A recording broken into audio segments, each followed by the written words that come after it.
So TikTokers uncover another footage, and now the timeline and the grandpa detail don't add up. A teenager on a sinking boat screaming for help, and a grandfather making one phone call that stopped Cito from ever showing up. A grandfather who TikTokers now say was physically on that island, not miles away on a phone. There, watching. And that is just the first problem. Well, we actually have proof that Grandpa Jerry was actually on Horns Island as well, which makes sense why he was able to call the captain, because he physically was watching. And now who was Wyatt on the phone with? Well, we know he was on the phone with Cito Call, but let me show you Grandpa Jerry. White-haired old man. Look, I just want you. And she also gave us a little specialty on Wyatt. And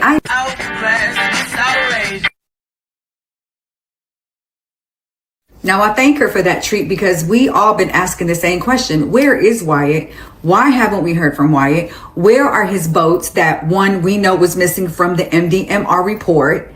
We just have no information, no nothing on him. He is seemingly is in the dark, like he's just disappeared somewhere. So where is he? And why haven't we heard from him? Just asking. My opinions, just asking. And thank you, Miss Trina. Thank you, Queen. I appreciate it. Nolan and Wyatt's dad had a secret friendship that we weren't even in. Yeah, they were like best friends. We would go over to Wyatt's house, and Nolan, we would all be in the backyard, whatever, doing something, and Nolan would be inside on the couch with Wyatt's dad, and they would just be cutting it up all night. Yeah, I bet you $1,000,000 if it was 5 black boys and 1 white boy on the boat. By now, there would have been an arrest, there would have been a warrant, there would have been a seizure, but because America doesn't believe that Black Lives Matter, they trying to act offended because we want to ask the question, what happened to our brother?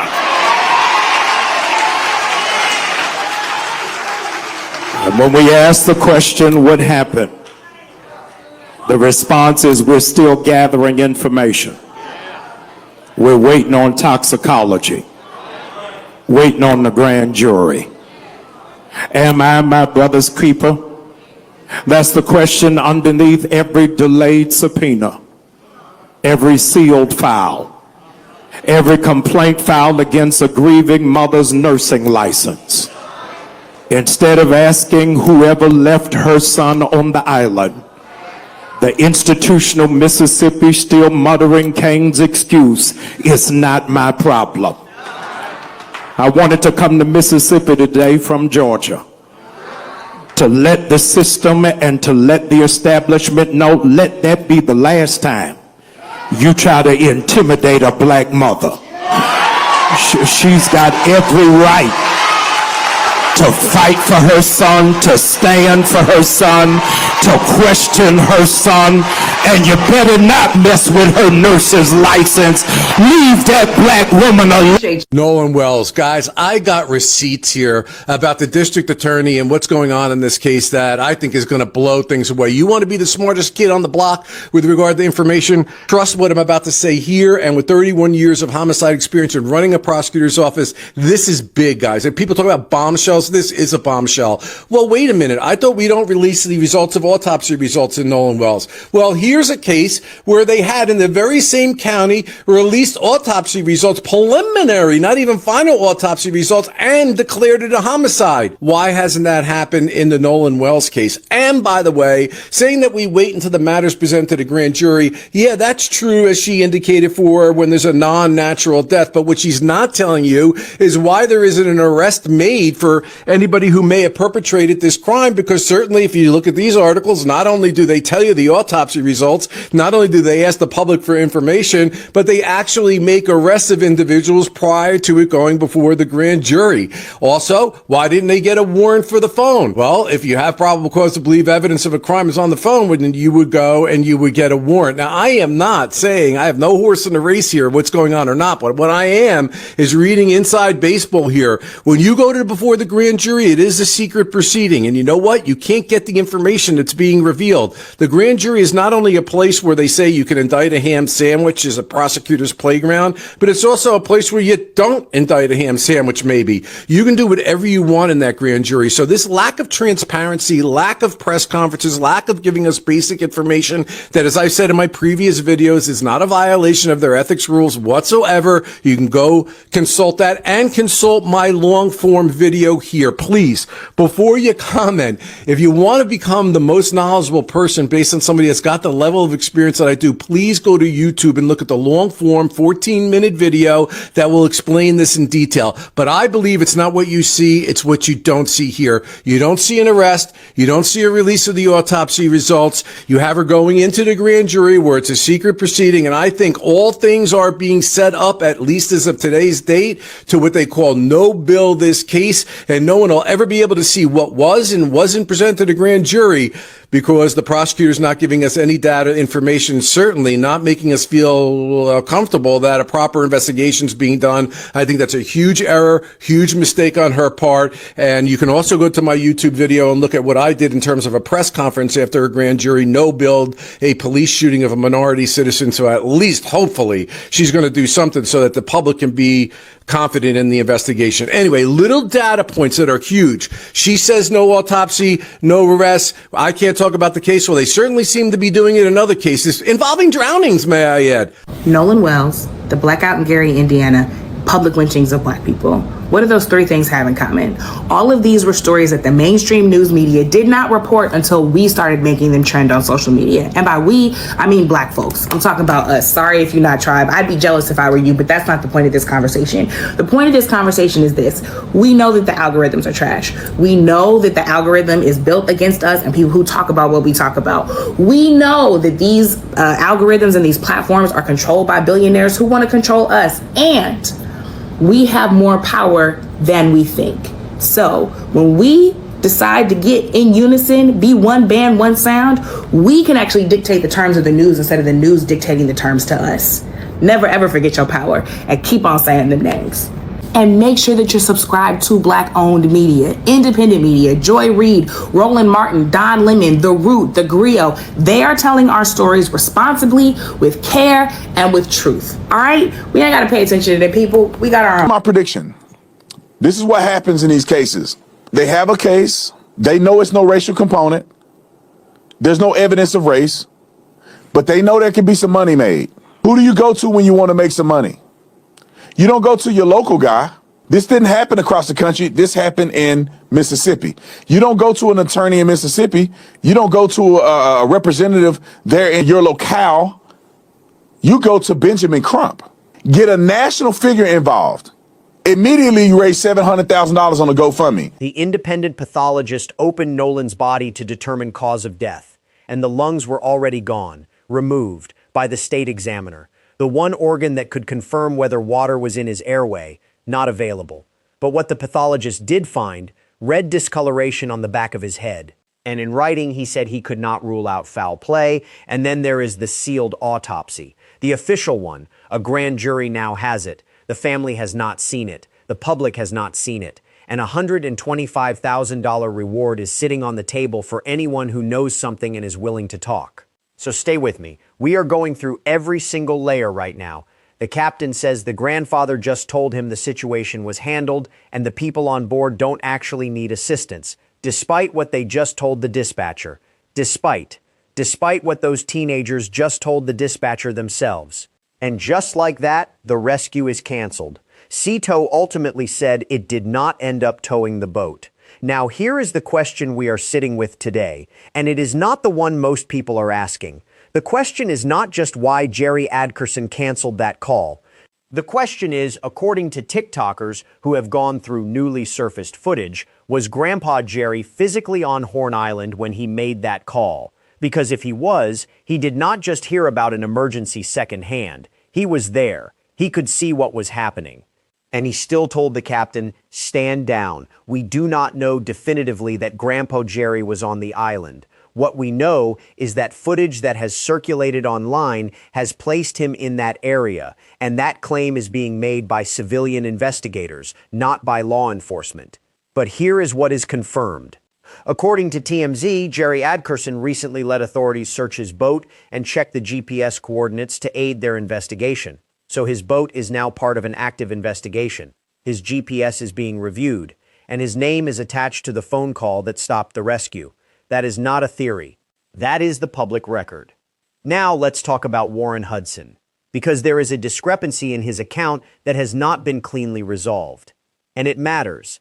In text messages to Christine Wansley, Nolan's mother, Warren told her he started the day on what he called the 24-foot tide line.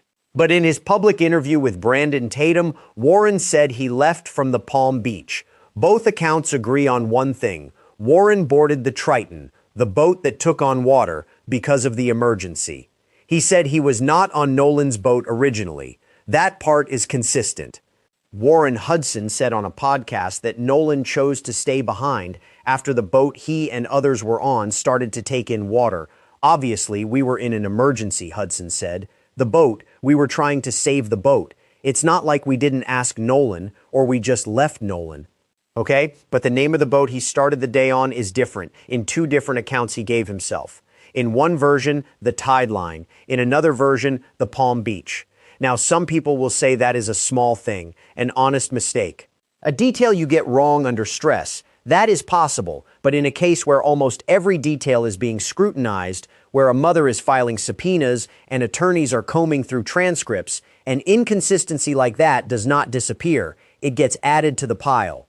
A photo from the United Cajun Navy's investigative report shows 3 boats anchored side by side, noted as Boat 3, the Palm Beach, and the Triton. The Triton is the boat that took on water before leaving the island without Nolan, so the Palm Beach was there. That part is documented. Whether Warren was on it from the start of the day, or whether that was the tide line, that question is still sitting open. And it may seem like a footnote, but in cases like this, footnotes have a way of becoming chapters. Now let's get to the phone, because this is where it gets difficult to explain away. When Nolan's phone was returned to his mother, Christine, she found something, or rather, she didn't find something.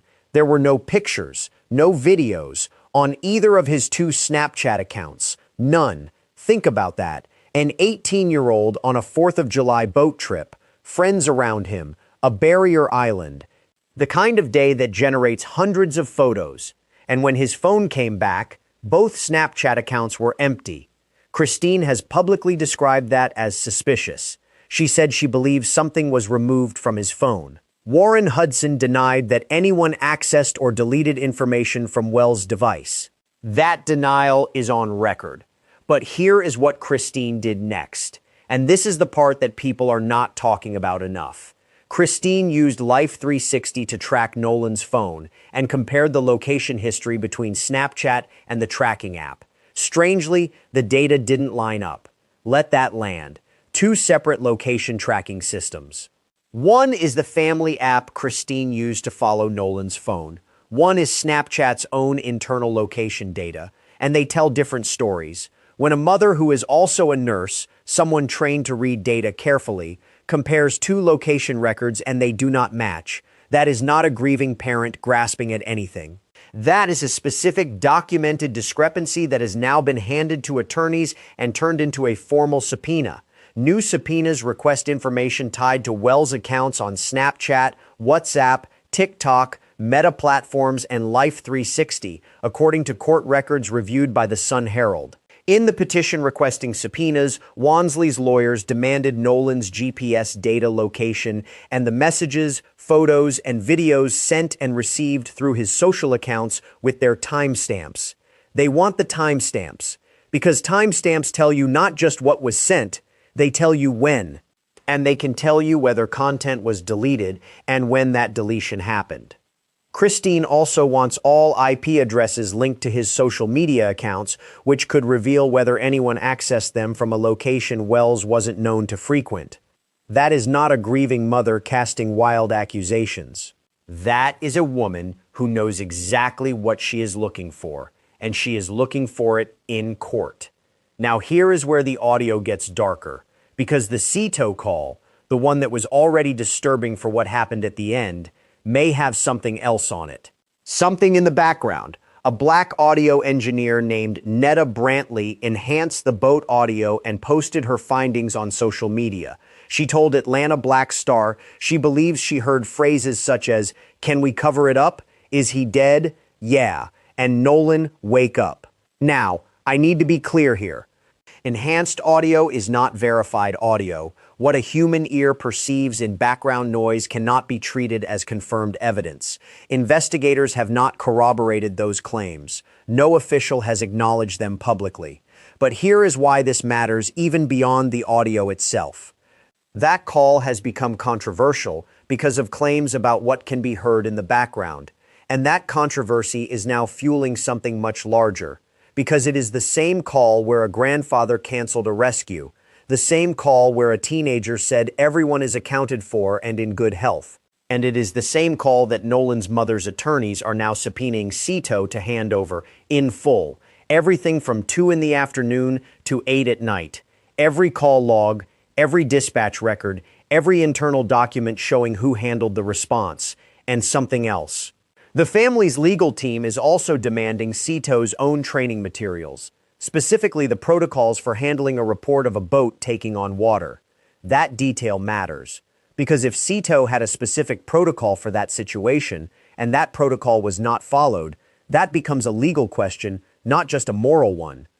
Notice this, Wells's family has voiced concerns that messages may have been deleted from Wells's phone, which they tracked to a friend's house after his body was found on Horn Island. The phone moved. After he was found, after his body was recovered on Horn Island, his phone was tracked to a friend's house. That has been publicly documented, and it has not been cleanly explained.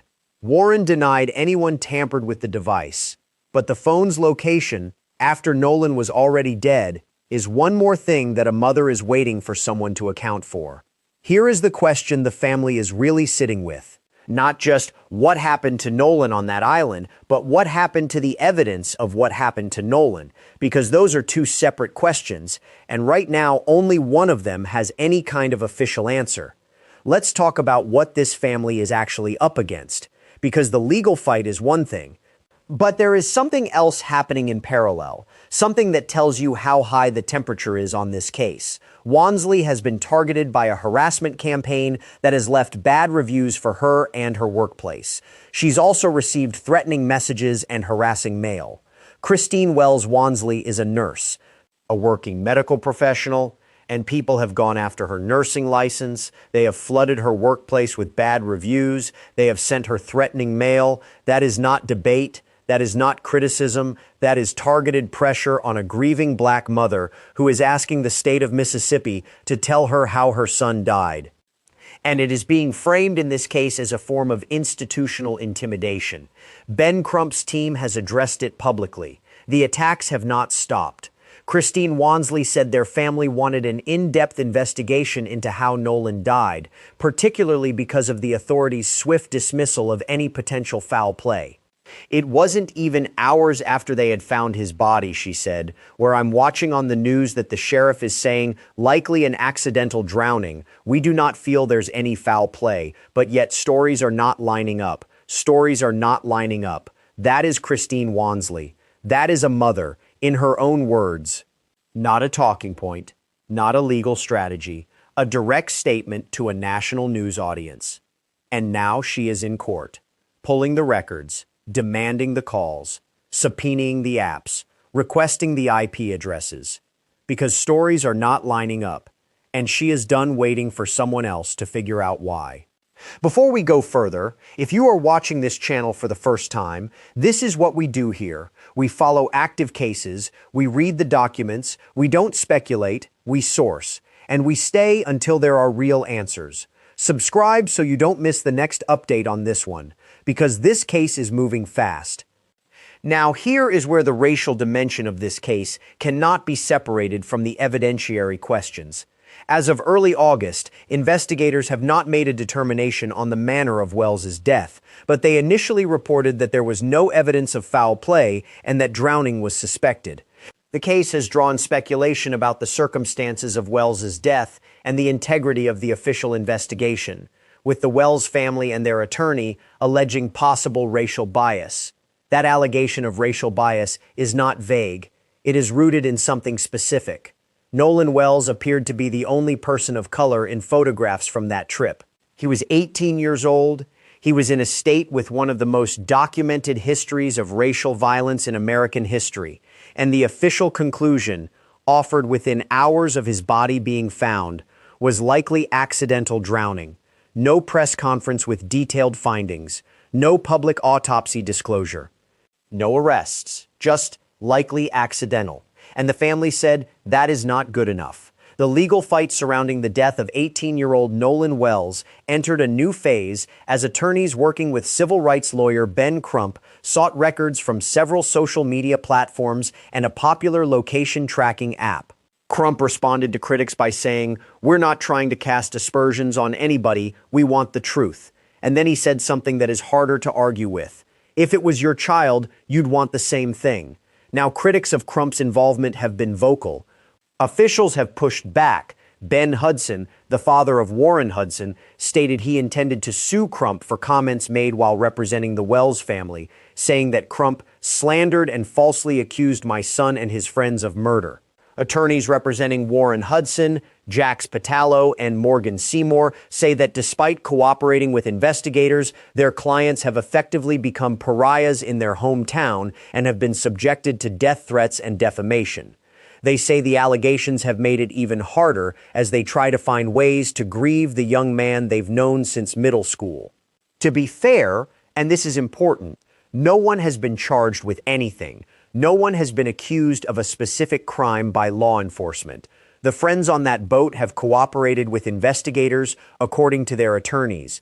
They are grieving too, and they are being buried in death threats. The biggest tragedy of this entire thing is that Nolan unfortunately lost his life, and nobody knows definitively what happened, their attorney Tyler Cox said. That part is true. Nobody knows definitively what happened. Not the family, not the friends, not the investigators. And that is the problem. So where does that leave us right now? Right now, here is what is confirmed and legally documented. Court documents from Jackson County Chancery Court show that Wells' parents have subpoenaed several social media companies requesting records from Life360, Snapchat, Meta, TikTok, and WhatsApp. The family's attorneys have separately subpoenaed Sea-Tow Services International and Ward Marine Services, demanding everything connected to the July 4th incident between 2 in the afternoon and 8 at night. That includes calls, recordings, dispatch records, and Sea-Tow's own internal training materials. The subpoenas come after letters were sent to Wells' friends, their families, and local officials instructing them not to delete any records and notifying them that litigation is reasonably anticipated. That phrase, litigation is reasonably anticipated, means this is not over. This is just beginning. And the Grandpa Jerry footage, the new video placing him on Horn Island, is the thread that could pull the rest of this apart. Because if he was there, and if that can be proven, then every version of the story that describes him as a distant phone call needs to be rewritten.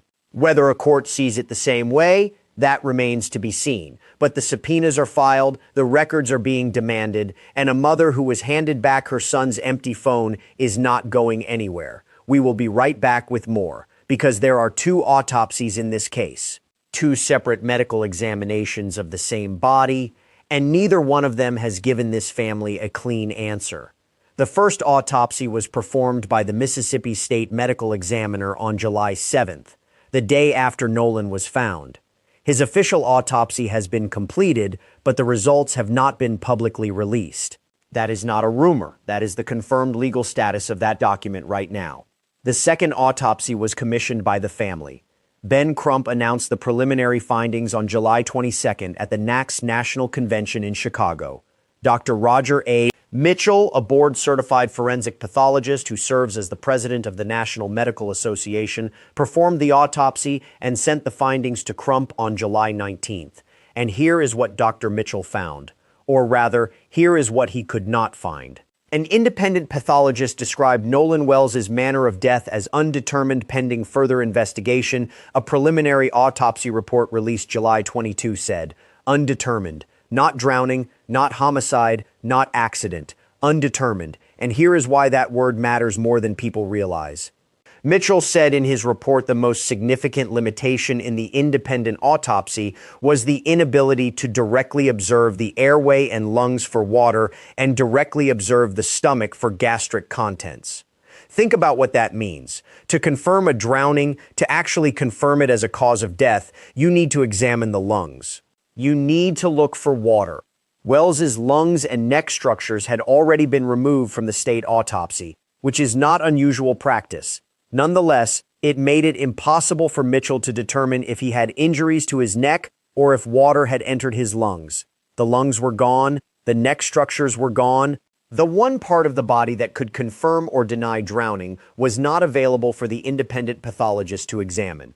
Now, to be fair, removing organs during an autopsy is standard forensic procedure. The state examiner would have done that for a reason. That is not in dispute. But here is the question it raises. When a body is found in the water and there's a suspicion of drowning, it is important to confirm how that person entered the water, the pathologist wrote. This information is especially important for those deaths of persons who can swim, as is the case with Nolan Wells. Nolan Wells could swim.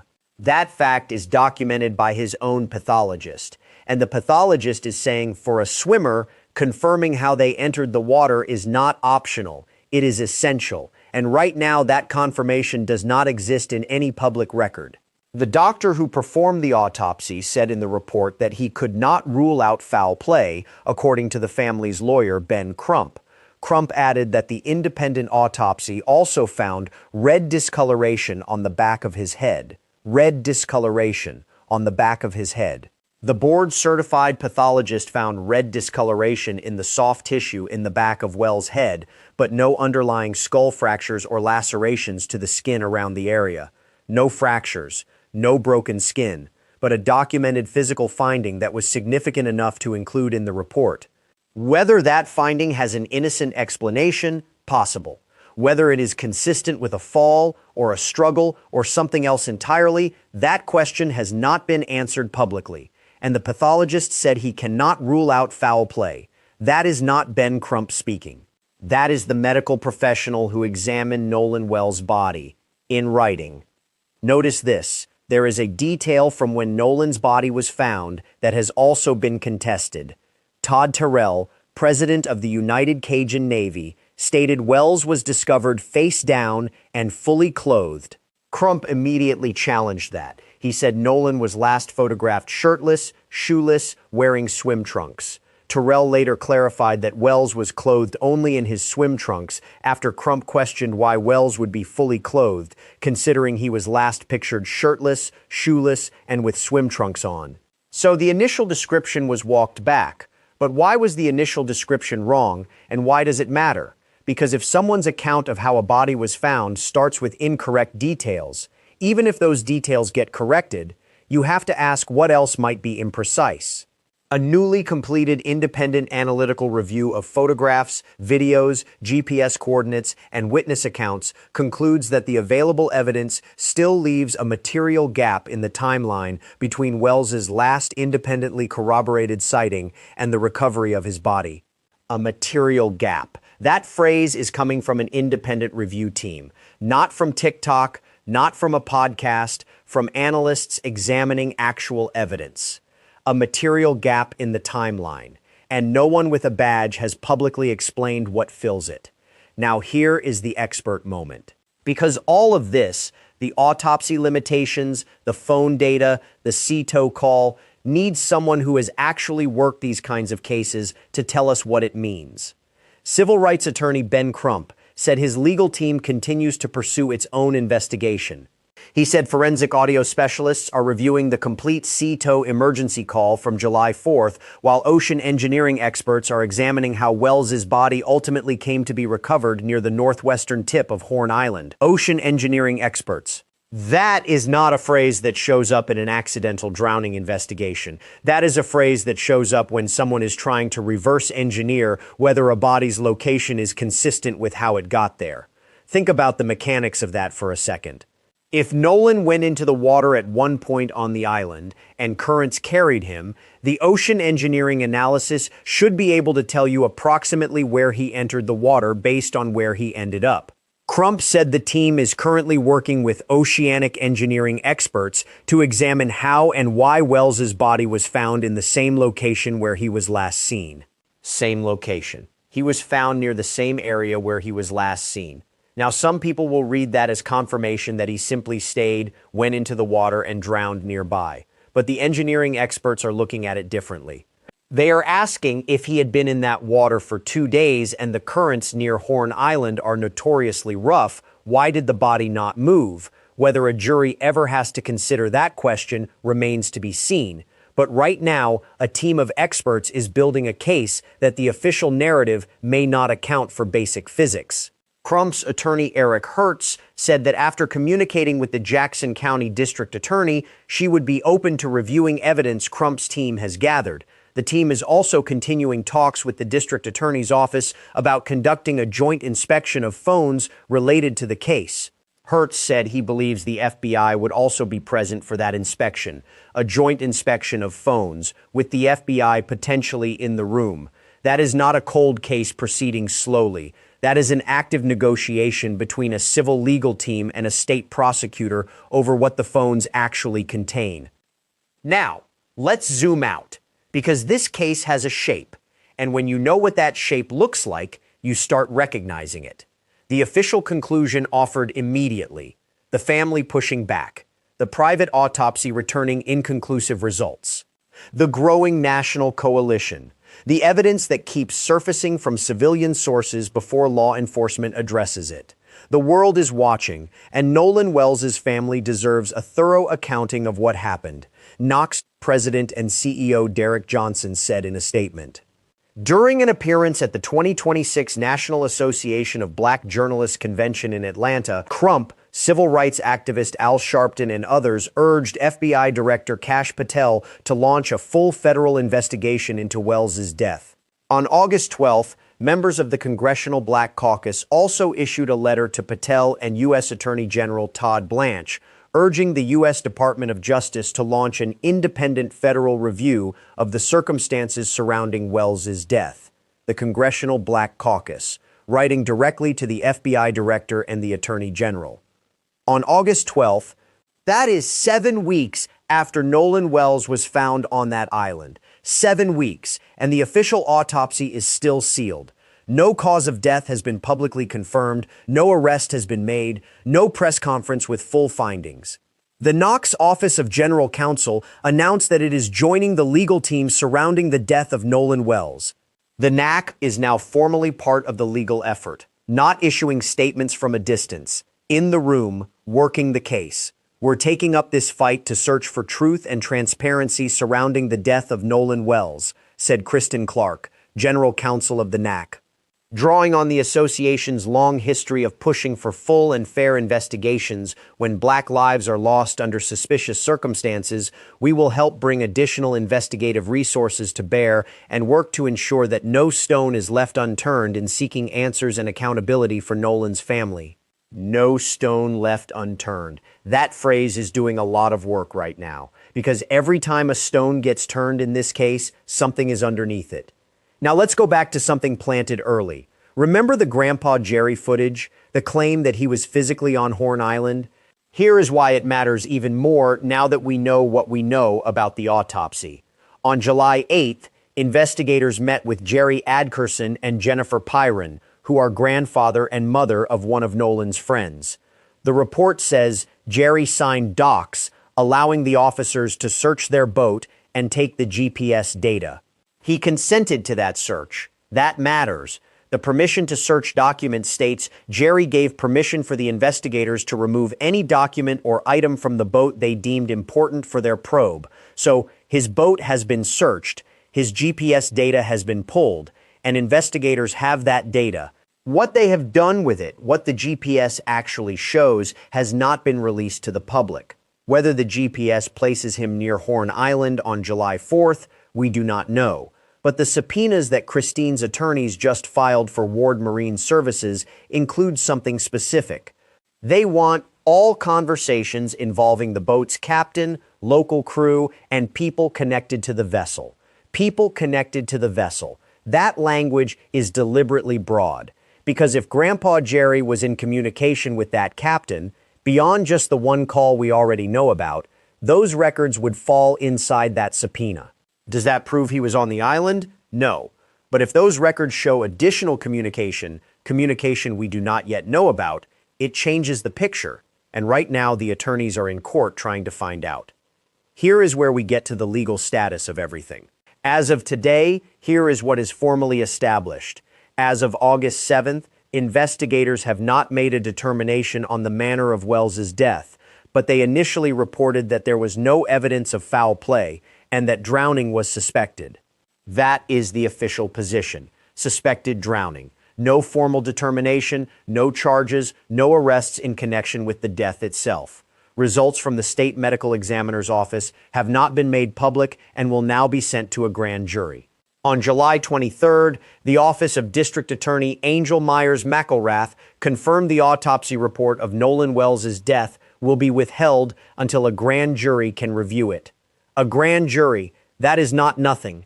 A grand jury is the mechanism by which prosecutors decide whether there is enough evidence to bring charges. Once the death investigation wraps, the case, including autopsy results, will be presented to a grand jury to decide whether to bring formal charges. Formal charges, that phrase is now on the table. Not confirmed, not guaranteed, but on the table, in the mouth of the process itself. The district attorney said in a video, every death in the county, except those of natural causes and non-criminal car wrecks, is presented to your grand jury. Many people don't know that we have handled death investigations in this manner my entire career.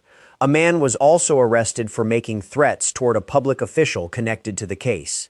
Someone was arrested for threatening a public official in this case. That is how high the temperature is in Jackson County right now, and the grand jury is coming.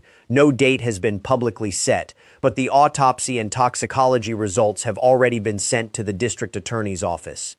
Multiple sources have confirmed that the initial autopsy performed on Nolan Wells by the Mississippi State Medical Examiner, as well as the toxicology report ordered by that office, has been completed, with the results sent to the Jackson County District Attorney.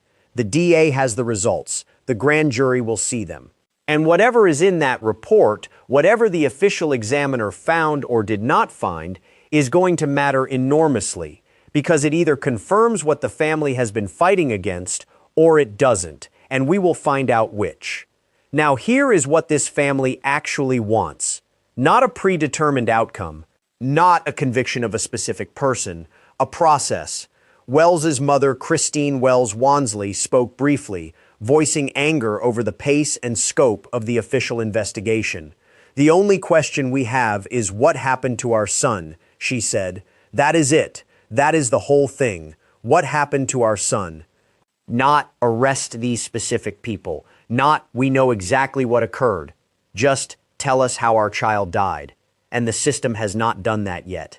The Reverend Al Sharpton, filmmaker Tyler Perry, and former NFL player Terrell Owens are offering a $125,000 reward for any information leading to a conviction in Wells' death.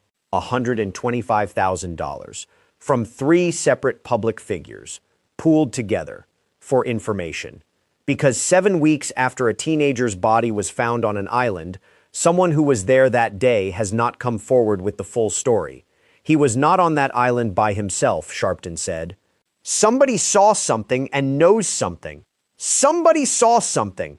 300 people were reported to be on or around Horn Island that day. 300. And the publicly available account of Nolan's final hours still has a material gap in it. Still has an unanswered question about why the rescue was canceled. Still has a discrepancy in boat names. Still has a phone that came back empty. Still has location data that doesn't match. Still has a grandfather whose GPS is being reviewed. Still has an independent pathologist who cannot rule out foul play. That is not a closed case. That is a case that is open in every direction. Notice this. The case has drawn growing national attention, with prominent civil rights leaders and public figures rallying behind Wells's family, including Crump, Sharpton, former NFL quarterback Colin Kaepernick, and filmmaker Tyler Perry. Colin Kaepernick, Tyler Perry, Terrell Owens, Al Sharpton, the Knox General Counsel, the Congressional Black Caucus, all of them now formally attached to this case. And still, no public autopsy findings, no press conference with detailed forensic conclusions, no charges. Crump said, "We are trying to be respectful and collaborative as much as we can, but it's always troublesome to all of us when these investigations just take forever." Take forever, that is measured language from a man who does not usually speak softly. And he is right. Every day the official findings stay sealed, every day the grand jury date goes unannounced, every day the CETO records stay unreleased is another day Christine Wansley does not have an answer, and another day the internet fills the silence. With audio enhancement, with new footage, with TikTok investigators piecing together a story that law enforcement has not told the public. Whether that civilian investigation produces evidence that holds up in court, we do not know yet. But it has already produced the Grandpa Jerry footage claim. It has already surfaced the boat name discrepancy. It has already amplified the CETO call to a point where attorneys are now legally demanding every second of it. Does that look like panic, or does it look like a plan? Not a plan by any specific person, a plan by a family, a mother, a legal team, pulling every thread, in court, on the record, until something breaks. Here is where we land today. Nolan Xavier Wells was 18 years old. He was a wide receiver at Southwest Mississippi Community College. He graduated from Ocean Springs High School in 2025. At the time of his disappearance and death, he was attending and playing football as a wide receiver at Southwest Mississippi Community College. He had just graduated high school, he had a whole season in front of him, and he went to an island with his friends on the 4th of July, and he did not come home. That is the human fact at the center of all of this. Not a case file, not a subpoena, not a theory, a kid, gone. And a mother who refuses to stop asking why. The condition of Nolan Wells before he entered the water would be the crux of the matter. Crump said, "It would be of utmost importance to being able to determine a cause and manner of death. The condition of Nolan Wells before he entered the water. That is the question. That has always been the question. And the grand jury is the next moment when someone in an official position has to look at the evidence and decide whether that question has been answered. We will be watching. We will be here when the grand jury convenes. We will be here when the CETO records respond to the subpoena. We will be here when the Grandpa Jerry footage claim either gets verified or doesn't. We will keep following this until there are real answers. That is what this channel does. And one last thing before you go. Now that you've heard about the independent autopsy's limitations, the red discoloration finding, the grand jury, the material gap in the timeline, and the GPS data being reviewed from Jerry Adkerson's boat, what is the one detail in this case that you think the official investigation still has not explained? Drop it in the comments, because this case is still moving, and so are we.